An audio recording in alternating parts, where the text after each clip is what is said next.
Assalamualaikum warahmatullahi wabarakatuh. Salam sejahtera bagi kita semua. Perkenalkan, kami dari kelompok 4 yang beranggotakan saya, Dwi Budiadi, nomor absen 12, dengan NIRM 03.07.21.117 yang akan bertugas sebagai moderator.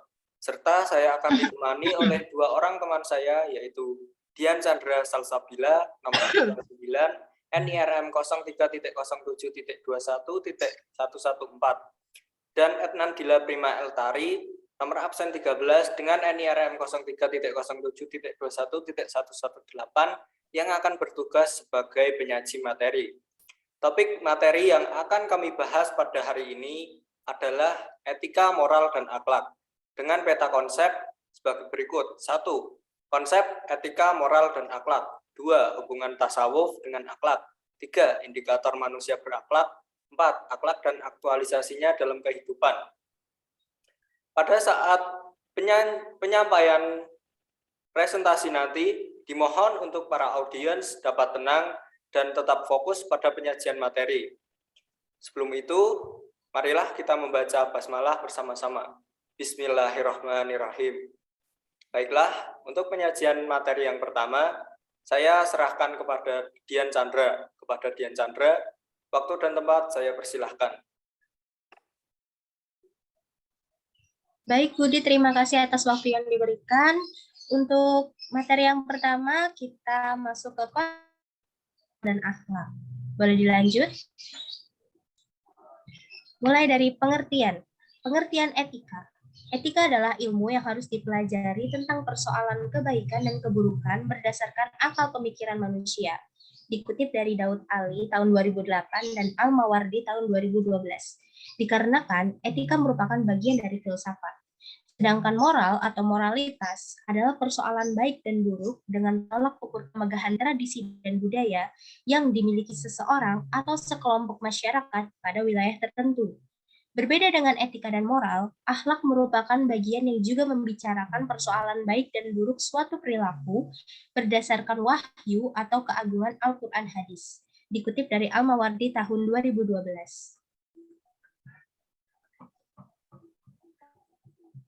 Akhlak dapat dikatakan sebagai sifat hati dan cerminan perilaku. Jika sifat hatinya baik, maka yang muncul adalah perilaku baik atau al-mahmudah. Dan jika sifat hatinya buruk, maka yang muncul adalah perilaku buruk atau al-masmumah. Persoalan baik, al-husnu, dan persoalan buruk, al-hub, sering menjadi perdebatan tentang beberapa pandangan mengenai ukuran baik dan buruknya. Seseorang yang berakhlak baik atau sebaliknya, selain dipengaruhi oleh lingkungan, juga karena dipengaruhi oleh hati atau al-qalbu. Masuk ke perbedaannya, akhlak bersifat transendental, yaitu pengetahuan tidak terbatas atau tidak dapat dilogika karena bersumber langsung dari Allah Subhanahu wa Ta'ala. Berbeda dengan etika dan moral yang bersifat relatif, dinamis dan nisbi, atau tidak mutlak dan dapat berubah-ubah seiring perkembangan zaman dan kemajuan cara berpikir manusia. Ketiganya merupakan salah satu cara untuk menciptakan kebahagiaan, keharmonisan, serta keselarasan hidup dalam hubungan sesama manusia dan hubungan kepada Sang Pencipta atau Khalik, Allah Subhanahu wa Ta'ala.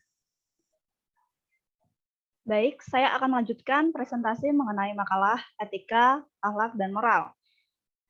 Poin kedua yaitu hubungan akhlak dengan tasawuf. Apa itu hubungan akhlak dengan tasawuf? Tasawuf dan akhlak merupakan ilmu yang memiliki hubungan erat dengan sikap disiplin dalam agama Islam.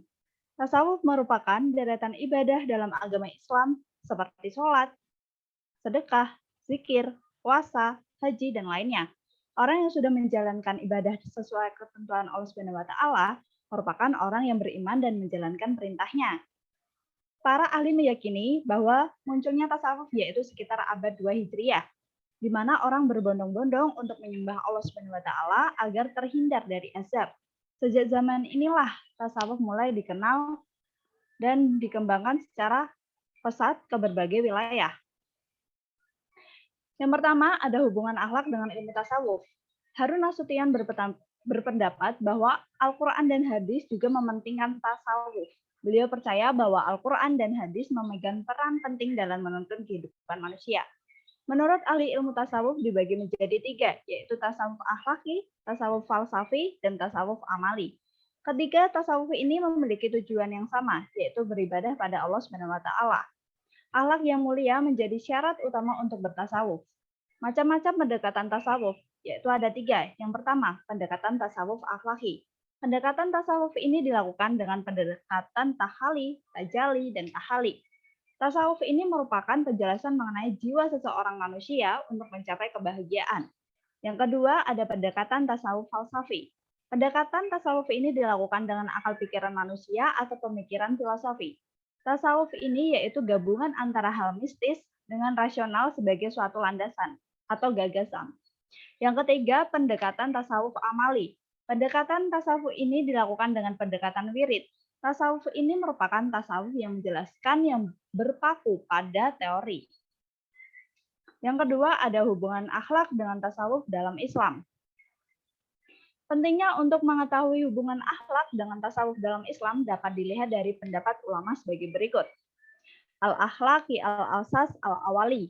Artinya, akhlak merupakan dasar awal dari tasawuf, sementara tasawuf akhir dari akhlak. Menurut pendapat Al-Qahtani yang dikemukakan Al-Ghazali mengenai hubungan akhlak dan tasawuf sebagai berikut. Wal sufiat saksiat faman yuhayyila al-munfi akhlak fahada yakni anah yuhayyila al-takbir fi al-sufiat. Yang berarti tasawuf merupakan suatu budi pekerti. Barang siapa yang menyiapkan bekal dirimu atas budi pekerti, maka ia juga menyiapkan bekal atasmu dalam tasawuf. Syekh Muhammad Amin Al-Qurdi berpendapat mengenai prinsip ajaran tasawuf sebagai berikut. Huna kamsat mabadi lil tasawuf, wahi al-taqwa ilallah, wal tibba al-sunat, walam tina, wal iradat, wal tauba. Yang berarti prinsip dari tasawuf itu ada 5. Yang pertama itu bertakwa kepada Allah Subhanahu wa taala, yang kedua menjalankan sunnah, yang ketiga menahan nafsu, yang keempat sikap rela berkorban, dan yang kelima itu bertaubat. Dari kelima prinsip itu dapat dijelaskan tentang ahli tasawuf yang bekerja sebagai takwa, dapat menumbuhkan sifat wara dan istiqomah, menumbuhkan perilaku yang berakhlak mulia dengan mengamalkan sunnah ajaran Rasulullah, menahan hawa nafsu akan menumbuhkan sifat sabar dan tawakal, mempunyai sifat yang ikhlas atau ridho pada Allah Subhanahu wa taala, dapat menumbuhkan sifat merasa cukup atau qanaah serta lapang hati. Bertaubat pada Allah Subhanahu wa taala di waktu senang maupun susah akan menumbuhkan rasa syukur. Simpulan dari kelima prinsip yang disampaikan oleh Syekh Muhammad Imam Qurdi Allah yaitu berupa hubungan antara hamba dengan Allah Subhanahu wa taala. Begitu pula dengan akhlak yang memiliki arti lebih luas, yaitu hubungan antara Allah Subhanahu wa taala dengan manusia atau hubungan manusia dengan sesama manusia. Baik, saya akan melanjutkan materi yang perlu disampaikan, masuk ke topik indikator manusia berakhlak. Boleh dilanjut? Apa itu indikator manusia berakhlak? Indikator manusia berakhlak atau husnul al-khuluq adalah tertanamnya iman dalam hati dan teraplikasiannya takwa dalam perilaku. Manusia yang tidak berakhlak atau su'ul khuluq adalah manusia yang ada nifak atau kemunafikan dalam hatinya. Indikator manusia berakhlak menurut ahli tasawuf adalah memiliki budaya malu dalam interaksi, tidak menyakiti orang lain, baik, benar, jujur, tidak banyak bicara namun banyak berbuat, penyabar, tenang, hatinya selalu bersama Allah, suka berterima kasih, ridho terhadap ketentuan Allah, bijaksana, tidak pendendam, tidak suka mengadu domba, sedikit makan dan tidur, serta tidak pelit dan hasad. Di dalam Al-Quran ditemukan ciri-ciri manusia yang beriman dan memiliki akhlak mulia. Di antaranya adalah 1.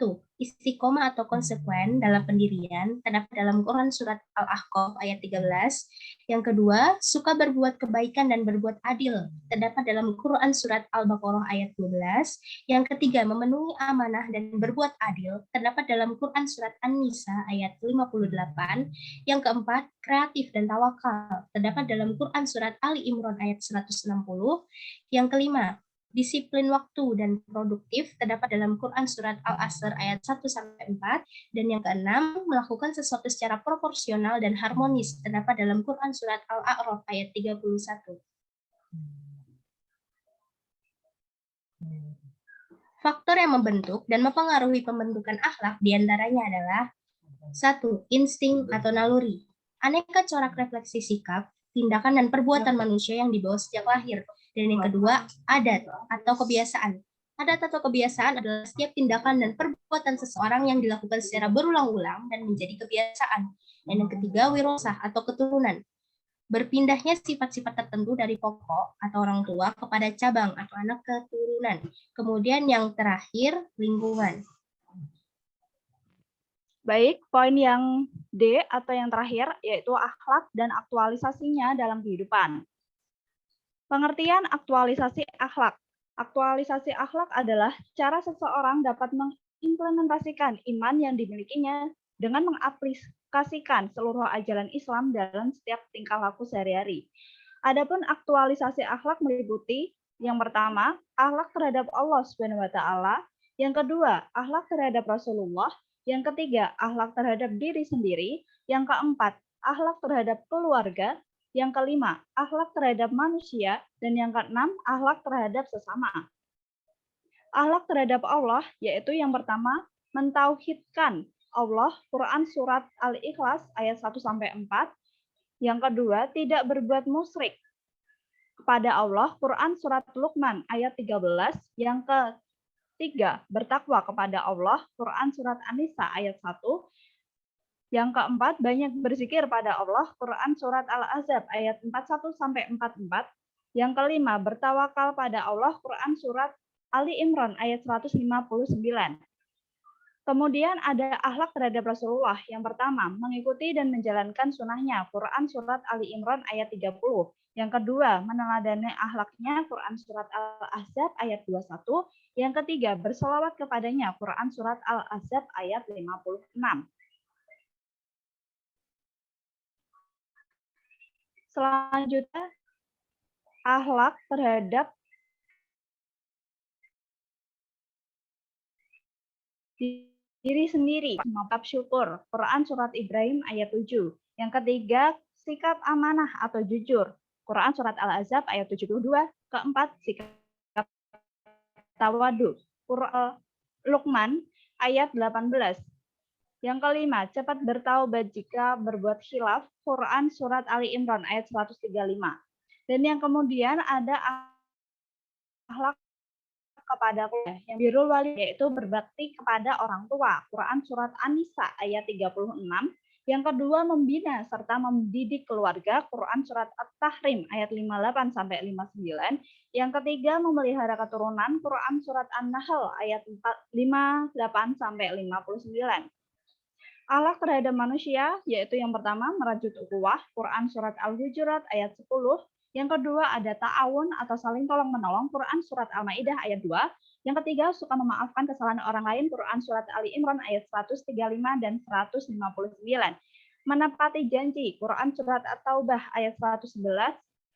Kemudian ada akhlak terhadap sesama makhluk. Yang pertama, itu tafakur, Quran Surat Ali Imran ayat 190. Dalam ilmu akhlak dijelaskan bahwa kebiasaan yang baik harus dipertahankan, serta kebiasaan yang buruk harus dihilangkan ataupun ditinggalkan. Karena kebiasaan merupakan faktor yang sangat penting dalam membentuk karakter manusia berakhlak. Al-Ghazali menjelaskan bahwa mencapai akhlak ada 3 cara, yaitu akhlak adalah anugerah dan rahmat Allah yang diberikan sejak lahir. Kedua, mujahadat adalah berusaha berubah diri menjadi baik serta menghindari sikap putus asa. Yang ketiga, riadat, ialah melatih diri secara spiritual untuk senantiasa berzikir atau ingat kepada Allah. Ada 4 cara mengubah akhlak buruk menjadi baik menurut Al-Ghazali. Yang pertama, menjadi murid seorang pembimbing spiritual atau syekh ataupun ulama. Yang kedua, meminta bantuan orang yang tulus, taat, dan punya pengertian mengenai agama. Yang ketiga, berupaya untuk mengurangi kekurangan diri. Yang keempat, bergaul bersama orang yang banyak dan mencontohkan akhlak yang ada pada orang lain. Menurut Ahmad Azim, upaya mengubah kebiasaan buruk adalah yang pertama menyadari perbuatan buruk dan bertekad untuk meninggalkannya. Yang kedua, mencari waktu yang baik untuk mengubah kebiasaan buruk untuk mewujudkan niat atau tekad semula. Yang ketiga, menghindarkan diri dari segala yang dapat menyebabkan kebiasaan buruk. Baiklah, berdasarkan uraian mengenai makalah yang berjudul Etika Moral dan Akhlak, tadi dapat disimpulkan bahwa etika moral dan akhlak mempunyai makna yang sama dengan perbedaan setiap satu dengan yang lainnya. Dalam pandangan Islam, hubungan antara akhlak dengan tasawuf erat kaitannya yang bertujuan untuk lebih mendekatkan diri kepada Allah. Salah satu indikator manusia yang berakhlak dapat dilihat dari beriman atau lemah imannya seseorang. Orang yang memiliki keimanan akan tidak mudah tergoda dalam hal apapun dan mempunyai kedamaian jiwa serta dapat menumbuhkan rasa positif bagi lingkungan sekitar. Suatu akhlak perlu diaktualisasikan dalam kehidupan sehari-hari yang ditujukan kepada Allah, manusia lain, diri sendiri, dan keluarga. Baiklah, tadi itu merupakan penyampaian materi dari kelompok 4. Apabila ada pertanyaan yang ingin ditanyakan atau kritik, saran, tanggapan maupun sanggahan dapat disampaikan melalui room chat WA Group dengan menyertakan nama dan nomor NIRM. Terima kasih atas ketenangan yang dilakukan audiens dalam presentasi tadi. Semoga dapat